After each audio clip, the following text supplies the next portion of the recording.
എക്കണോമിക്സിൻ്റെ ഒരു പുതിയ ക്ലാസ്സിലേക്ക് എല്ലാവർക്കും സ്വാഗതം. ഇന്നത്തെ ക്ലാസ്സിൽ നമ്മൾ പഠിക്കാൻ പോകുന്നത് പബ്ലിക് എക്സാമിന് ആവർത്തിച്ച് വരാൻ സാധ്യതയുള്ള 1 മാർക്കിൻ്റെ ചോദ്യങ്ങളും അതിൻ്റെ ഉത്തരങ്ങളുമാണ്. അതിനുശേഷമുള്ള ഭാഗങ്ങളിൽ നമ്മൾ 2 മാർക്കും 3 മാർക്കും 4 മാർക്കും 5 മാർക്കും 8 മാർക്കിൻ്റെ ഒക്കെ വീഡിയോസ് ചെയ്യുന്നതാണ്. തുടക്കം മുതൽ തന്നെ കണ്ട് മനസ്സിലാക്കി എക്സാമിന് ഫുൾ മാർക്ക് വാങ്ങാൻ വേണ്ടി നിങ്ങളെല്ലാവരും ശ്രമിക്കണം. ജയിൽ ജീവിത ചെലവ് അടിസ്ഥാനമാക്കി ഇന്ത്യയിൽ ദാരിദ്ര്യരേഖ കണക്കാക്കിയത് ആരാണ്? നമുക്കറിയാവുന്ന കാര്യമാണ്. എല്ലാ പബ്ലിക് എക്സാമിനും ആവർത്തിച്ച് വരുന്നൊരു ചോദ്യമാണ്. VKRV റാവു, ദാദാഭായ് നവറോജി, അമർത്യ സെൻ, സുരേഷ് ടെണ്ടുൽക്കർ. ആരാണ്? ദാദാഭായ് നവറോജി. ആവർത്തിച്ച് വരുന്നൊരു ക്വസ്റ്റ്യൻ ആയതുകൊണ്ട് നിങ്ങൾക്ക് എല്ലാവർക്കും അറിയാവുന്ന കാര്യമാണ്. ആയതരേഖത്തിൻ്റെ സഹായത്തോടെ കണ്ടുപിടിക്കാൻ കഴിയുന്നത് ഹിസ്റ്റോഗ്രാം ഉപയോഗിച്ച് നമ്മൾ കണ്ടെത്താൻ കഴിയുന്നത് ഏതാണ്? മാധ്യം, മാധ്യാങ്കം, സഹബന്ധം, ബഹുലോകം. ഏതാണ്? ബഹുലോകം അഥവാ മോഡാണ്. മാധ്യാങ്കം നമ്മൾ ഉജ്ജീവികർവ് ഉപയോഗിച്ചാണ് കണ്ടെത്തുന്നത്. ബഹുലോകമാണ് ഹിസ്റ്റോഗ്രാം ഉപയോഗിച്ച് നമ്മൾ കണ്ടെത്തുന്നത്. WTO സ്ഥാപിതമായ വർഷം? World trade organisation 1990, 96, 1994, 1995. ഏതാണ്? 1995ആണ്. 1935 രൂപം കൊണ്ട ഗാട്ടാണ് പിന്നീട് 1995 WTO ആയി മാറിയിട്ടുള്ളത്. കൂട്ടത്തിൽ പെടാത്തത് കണ്ടെത്തുക. CSO, NSSO, ICMR, RGI. CSO, NSSO, RGI എന്ന് പറഞ്ഞാൽ ഇന്ത്യയിൽ സെൻസസ് നടത്തുന്ന സ്ഥാപനങ്ങളാണ്. ICMR എന്ന് പറഞ്ഞാൽ ഇന്ത്യയിലെ ആരോഗ്യമേഖല അഥവാ മെഡിക്കൽ ഫെസിലിറ്റിയുമായി ബന്ധപ്പെട്ടുള്ള സ്ഥാപനത്തെയാണ് നമ്മൾ ICMR എന്ന് പറയുന്നത്. മുമ്പ് നമ്മൾ പഠിച്ചിട്ടുള്ളതാണ്. Green revolution is related to? ഹരിത വിപ്ലവം ഏതുമായി ബന്ധപ്പെട്ടിരിക്കുന്നു? ഭക്ഷ്യധാന്യ ഉൽപ്പന്നം, നാണ്യവിള ഉൽപ്പാദനം, പാൽ ഉൽപ്പാദനം ഇവയെല്ലാം നമുക്കറിയാവുന്ന കാര്യമാണ്. നമ്മൾ മുമ്പ് പഠിച്ചിട്ടുണ്ട്. ഹരിത വിപ്ലവം കാർഷിക മേഖലയുമായി ബന്ധപ്പെട്ടിട്ടുള്ളതാണ്. അതുകൊണ്ട് ഭക്ഷ്യധാന്യ ഉൽപ്പന്നം. India is dash type of economic system? India ഒരു ഡാഷ് സമ്പദ് വ്യവസ്ഥയാണ്. ഏതാണ്? മുതലാളിത്തം അഥവാ ക്യാപിറ്റലിസ്റ്റ്, സോഷ്യലിസ്റ്റ്, മിശ്ര സമ്പദ് വ്യവസ്ഥ, mixed economy, none of the above. ഇവയൊന്നുമല്ല. ഇതിന് മുകളിലുള്ളത് ഏതുമല്ല എന്നാണ്. ഏതായിരിക്കും? ഏതരത്തിലുള്ള സമ്പദ് വ്യവസ്ഥയാണ്? ഇന്ത്യ ഒരു മിശ്ര സമ്പദ് വ്യവസ്ഥ അഥവാ മിക്സഡ് എക്കോണമിയാണ്. ക്യാപിറ്റലിസ്റ്റ് അഥവാ മുതലാളിത്തത്തിൻ്റെയും സോഷ്യലിസത്തിൻ്റെയും ഒരു സങ്കര ഇനമാണ്. അതായത് രണ്ടിൻ്റെയും ഗുണങ്ങൾ കൂടിച്ചേർന്നുള്ള സമ്പദ് വ്യവസ്ഥയാണ് മിക്സഡ് എക്കോണമി എന്ന് പറഞ്ഞാൽ. അതുകൊണ്ട് ഇന്ത്യ ഒരു മിശ്ര സമ്പദ് വ്യവസ്ഥയാണ്. സ്വതന്ത്രാനന്തരം ഇന്ത്യയിൽ കാർഷിക മേഖലയിൽ സമത്വം കൈവരിക്കുന്നതിനായി നടപ്പിലാക്കിയ നടപടി ഏതാണ്? സാങ്കേതിക വിദ്യയിലെ പുരോഗതി, സ്വാശ്രയത്വം, ഭൂപരിഷ്കരണം, വൈവിധ്യവൽക്കരണം. ഏതാണ്? കാർഷിക മേഖലയിൽ സമത്വം കൈവരിക്കാൻ നടപ്പിലാക്കിയിട്ടുള്ള പദ്ധതിയാണ് ലാൻഡ് റിഫോം അഥവാ ഭൂപരിഷ്കരണം. ചുവടെ നൽകിയിരിക്കുന്നവയിൽ പരോക്ഷ നികുതി ഏതാണ്? Indirect tax. വരുമാന നികുതി, സാധന സേവന നികുതി, കോർപ്പറേഷൻ നികുതി, സ്വത്ത് നികുതി.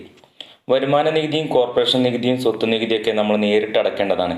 എന്നാൽ സാധന സേവന നികുതി എന്ന് പറഞ്ഞാൽ അത് ഉൽപ്പാദകന്റെ മേൽ ചുമത്തപ്പെടുന്ന നീതിയാണ്. എന്നാൽ ഉപഭോക്താക്കളാണ് അടക്കുന്നത്. അത് നേരിട്ടല്ലാത്ത രീതിയിൽ നമ്മൾ അടക്കുന്നതിനെയാണ് സാധന സേവന നികുതി അഥവാ പരോക്ഷ നികുതി എന്ന് പറയുന്നത്. സ്വതന്ത്രപൂർവ്വ ഇന്ത്യയിൽ ദാരിദ്ര്യരേഖ ചർച്ച ചെയ്യുന്നതിനായി ജയിൽ ജീവിത ചെലവ് ഉപയോഗിച്ചത് ആരാണ്? VKRV Rao, Jawaharlal Nehru, Dadabhai Naoroji, RC Desai. ആരായിരുന്നു? നമുക്കറിയാവുന്ന കാര്യമാണ്. നമ്മൾ മുമ്പ് പഠിച്ചിട്ടുണ്ട്. ദാരിദ്ര്യരേഖ അല്ലെങ്കിൽ ജയിൽ ജീവിത ചെലവ് കണക്കാക്കിയിട്ടുള്ളത് ആരാണ്? ദാദാഭായ് നവറോജി. നമ്മൾ ഈ ചോദ്യം മുമ്പ് പഠിച്ചിട്ടുണ്ട്. എല്ലാ എക്കണോമിക്സിൻ്റെ എക്സാമിനും ആവർത്തിച്ച് വരുന്നൊരു ചോദ്യമാണ് ദാരിദ്ര്യരേഖ കണക്കാക്കിയിട്ടുള്ളത് ആരാണെന്ന്. ഹോർട്ടിക്കൾച്ചർ ബന്ധപ്പെട്ടിരിക്കുന്നത് പാലുൽപ്പന്നങ്ങൾ എന്നിവയുടെ ഉൽപ്പാദനം, ഫലങ്ങൾ, പച്ചക്കറികൾ, പൂക്കൾ തുടങ്ങിയവയുടെ ഉൽപ്പാദനം, മത്സ്യ ഉൽപ്പാദനം, മൃഗപരിപാലനം. ഹോർട്ടിക്കൾച്ചർ ഏതാണ്? നമുക്കറിയാവുന്ന കാര്യമാണ്. ഫലങ്ങളും പച്ചക്കറികളൊക്കെ അടങ്ങിയിട്ടുള്ളതിനാണ് നമ്മൾ ഹോർട്ടിക്കൾച്ചർ എന്ന് പറയുന്നത്. പ്രാഥമിക മേഖലയിൽ ഉൾപ്പെടുന്നത് പ്രൈമറി സെക്ടർ, നിർമ്മാണം, വ്യാപാരം, ഉൽപ്പാദനം, ഖനനവും ക്വാറിയും. കൃഷിയും അതുമായി ബന്ധപ്പെട്ട അനുബന്ധ പ്രവർത്തനങ്ങളും ഏതിലാണ് ഉൾപ്പെടുക? പ്രാഥമിക മേഖല അഥവാ പ്രൈമറി സെക്ടർ. ഖനനവും ക്വാറിയുമാണ്. നിർമ്മാണം ഉൽപ്പാദനമൊക്കെ സെക്കൻഡറി സെക്ടറിലും വ്യാപാരം ടേഴ്സറി സെക്ടറിലുമാണ്. സാംഖികത്തിൽ സമസ്തം അഥവാ പോപ്പുലേഷൻ എന്നതുകൊണ്ട് അർത്ഥമാക്കുന്നത് രാജ്യത്തെ ആകെ ജനങ്ങളുടെ എണ്ണം, ലോകത്തെ ആകെ ജനങ്ങളുടെ എണ്ണം, പഠന മേഖലയിലെ ആകെ ഇനങ്ങൾ, പഠന മേഖലയിലെ തിരഞ്ഞെടുക്കപ്പെടുന്ന ഇനങ്ങൾ. ഏതാണ്? പഠന മേഖലയിലെ ഇനങ്ങൾ അഥവാ സെൻസസ് നടത്തുന്നതിനാണ് നമ്മളിപ്പോൾ സമസ്തം അഥവാ പോപ്പുലേഷൻ എന്ന് പറയുന്നത്. ചുവടെ നൽകിയിരിക്കുന്നതിൽ ആവർത്തി ഡയഗ്രാം ഏതാണ്? Histogram, pi diagram, simple bar diagram, multiple bar diagram. ഏതാണ്? ഹിസ്റ്റോഗ്രാമാണ്. ഹിസ്റ്റോഗ്രാമത്തെ നമ്മൾ ആവർത്തി ഡയഗ്രാം എന്നൊക്കെ അഥവാ ആയതരേഖ. ഒരു ശ്രേണിയെ രണ്ട് തുല്യ ഭാഗങ്ങളായി വേർതിരിക്കുന്ന കേന്ദ്രീയ പ്രവണത അളവ് ഏതാണ്? ചതുർത്ഥകം, സമാന്തര മാധ്യം, മാധ്യാംഗം, ബഹുലകം. മീഡിയാണ്. നമ്മൾ n/2 നമ്മൾ പഠിച്ചിട്ടുണ്ട്. മാധ്യാംഗം അഥവാ മീഡിയമാണ്. ചുവടെ നൽകിയിരിക്കുന്നതിൽ ഒരു ശ്രേണിയിൽ ഏറ്റവും കൂടുതൽ തവണ ആവർത്തിച്ച് കാണപ്പെടുന്ന മൂല്യം ഏതാണ്? ബഹുലകം അഥവാ മോഡാണ്. ഏറ്റവും കൂടുതൽ തവണ ഒരു സംഖ്യ ആവർത്തിച്ച് വന്നു കഴിഞ്ഞാൽ അതിനെ നമ്മൾ ബഹുലകമായിട്ടാണ് കണക്കാക്കുന്നത്. ജീവിത ചെലവ് സൂചിക എന്ന് അറിയപ്പെടുന്ന സൂചകാംഗം: മൊത്തവില സൂചിക, ഉപഭോക്തൃവില സൂചിക, മനുഷ്യ വികസന സൂചിക, സെൻസെക്സ്. ഇത് ഈ കഴിഞ്ഞ മോഡൽ എക്സാമിന് വന്നിട്ടുണ്ടായിരുന്ന ചോദ്യമാണ്. ഉപഭോക്തൃവില സൂചിക എന്നറിയപ്പെടുന്നത് ഏതാണ്? ജീവിത ചെലവ് സൂചികയാണ്. ഈ രണ്ട് ക്വസ്റ്റിനും ആൻസർ നിങ്ങൾ തന്നെ കണ്ടെത്തണം. നമ്മൾ മുമ്പ് പറഞ്ഞിട്ടുണ്ട്. ഒരു ശ്രേണിയിൽ ഏറ്റവും കൂടുതൽ തവണ ആവർത്തിക്കപ്പെടുന്ന ദത്തമൂല്യം. ഗാട്ടിൻ്റെ പിൻഗാമി 1935 ഗാട്ട് രൂപം കൊണ്ടിട്ടുള്ളത്. പിന്നീട് അത് എന്തായാണ് മാറിയിട്ടുള്ളത് എന്ന് നേരത്തെ പറഞ്ഞിട്ടുണ്ട്. നിങ്ങളത് നോക്കിക്കഴിഞ്ഞാൽ നിങ്ങൾക്ക് മനസ്സിലാവുന്നതാണ്. ഓപ്പറേഷൻ ഫ്ലഡ് ഏതിൻ്റെ ഉൽപ്പാദനവുമായി ബന്ധപ്പെട്ടിരിക്കുന്നു? പാൽ ഉൽപ്പാദനം, മത്സ്യം, പഴങ്ങളും പച്ചക്കറികളും, ഗോതമ്പ്. ഓപ്പറേഷൻ ഫ്ലഡ് അഥവാ ധവള വിപ്ലവം എന്നറിയപ്പെടുന്ന ഏതാണ്? പാൽ ഉൽപ്പാദനമാണ്. ഇന്ത്യയിലെ ആരോഗ്യ വിദ്യാഭ്യാസവുമായി ബന്ധപ്പെട്ടിരിക്കുന്നത് NCERT, SCERT, AICTE, ICMR. ആദ്യത്തെ മൂന്നും വിദ്യാഭ്യാസ മേഖലയുമായി ബന്ധപ്പെട്ടുള്ളതാണ്. എന്നാൽ ആരോഗ്യ വിദ്യാഭ്യാസവുമായി ബന്ധപ്പെട്ടുള്ളതാണ് ICMR ആണ്. വ്യത്യസ്തമായത് കണ്ടെത്തുക. വിദ്യാഭ്യാസ മേഖലയിലെ നിക്ഷേപം, തൊഴിൽ പരിശീലനം, ഡാമിൻ്റെ നിർമ്മാണം, കുടിയേറ്റം. മനുഷ്യന് ഒരു മൂലധന വസ്തുവായി മാറണമെന്നുണ്ടെങ്കിൽ വിദ്യാഭ്യാസം വേണം, തൊഴിൽ പരിശീലനം വേണം, കുടിയേറ്റം വേണം. എന്നാൽ അതിൽ ഡാമിൻ്റെ നിർമ്മാണം അതിൽ ഉൾക്കൊള്ളില്ല. അതായത് വ്യത്യസ്തമായത് ഡാമിൻ്റെ നിർമ്മാണം അഥവാ ഓപ്ഷൻ C ആണ്. ഗ്രാമങ്ങളിലെ വായ്പാ വിതരണ നിയന്ത്രണത്തിൻ്റെ ഏറ്റവും ഉന്നത സ്ഥാപനം: വാണിജ്യ ബാങ്കുകൾ, നബാർഡ്, സഹകരണ സ്ഥാപനങ്ങൾ, സ്വയം സഹായ സംഘങ്ങൾ. കൃഷിക്കും അനുബന്ധ പ്രവർത്തനങ്ങൾക്കും വായ്പ ലഭിക്കാൻ വേണ്ടി കൊണ്ടുവന്നുള്ള സ്ഥാപനമാണ് നബാർഡ്. ഒരാൾക്ക് കൈവശം വയ്ക്കാനാവുന്ന പരമാവധി ഭൂമിയുടെ നിശ്ചയം: ഭൂപരിഷ്കരണം, ഭൂപരിധി നിർണയം, ഭൂമിയുടെ ഉടമസ്ഥാവകാശം ഇവയൊന്നുമല്ല. ലാൻഡ് റിഫോം അഥവാ ഭൂപരിഷ്കരണമാണ്. സ്വന്തം വിഭവങ്ങൾ ഉപയോഗിച്ചുള്ള സമ്പദ് വ്യവസ്ഥയുടെ വളർച്ച: തുല്യത, സ്വയം പര്യാപ്തത, ആധുനികവൽക്കരണം ഇവയൊന്നുമല്ല. ഏതാണ് സ്വയം പര്യാപ്തത? Self Reliance. ബഹുലകത്തിൻ്റെ മൂല്യം കണ്ടുപിടിക്കാൻ ഉപയോഗിക്കുന്നത് നമ്മൾ നേരത്തെ പറഞ്ഞിട്ടുള്ളതാണ്. ആൻസർ നിങ്ങൾ സ്വന്തമായിട്ട് കണ്ടെത്തുക. ചോദ്യാവലിയുടെ മുൻകൂട്ടിയുള്ള പരീക്ഷണത്തെ വിളിക്കുന്നത് സാമ്പിൾ സർവേ, പൈലറ്റ് സർവേ, ചോദ്യാവലി അയച്ചു നൽകൽ, സെൻസസ് രീതി. ഏതാണ്? നമ്മൾ പഠിച്ചിട്ടുള്ളതാണ് പൈലറ്റ് സർവേ. ഒരു ചോദ്യാവലി തയ്യാറാക്കി അത് ടെസ്റ്റ് ചെയ്യുന്നതാണ് പൈലറ്റ് സർവേ എന്നറിയപ്പെടുന്നത്.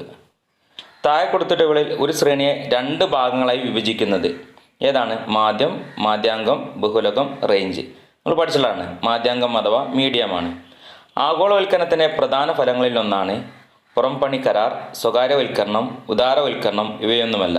പുറംപണി കരാർ അഥവാ ഔട്ട്സോഴ്സിംഗ് എന്ന് അറിയപ്പെടും. പുറമേ ഉള്ളതിനെ സ്വീകരിക്കുക എന്നാണ് അർത്ഥം. ഇന്ത്യയിലെ കൃഷിയിടങ്ങളിൽ കാണപ്പെടുന്ന തൊഴിലില്ലായ്മ അറിയപ്പെടുന്നത് ചാക്രിക തൊഴിലില്ലായ്മ, പ്രച്ഛന്ന തൊഴിലില്ലായ്മ, ഘടനാപരമായ തൊഴിലില്ലായ്മ, ഘർഷണപരമായിട്ടുള്ള തൊഴിലില്ലായ്മ. മോഡൽ എക്സാമിന് ചോദ്യം വന്നിട്ടുണ്ടായിരുന്നു. പ്രച്ഛന്ന തൊഴിലില്ലായ്മയാണ്.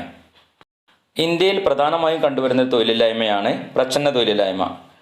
നമ്മുടെ സ്ഥലങ്ങളിൽ കൂടുതൽ ആളുകൾ കൃഷിപ്പണിക്ക് കൂടുതൽ ആളുകളെ നിയമിക്കുകയും പെട്ടെന്ന് തൊഴിൽ തീർന്നു പോവുകയും ചെയ്യുന്നൊരവസ്ഥ.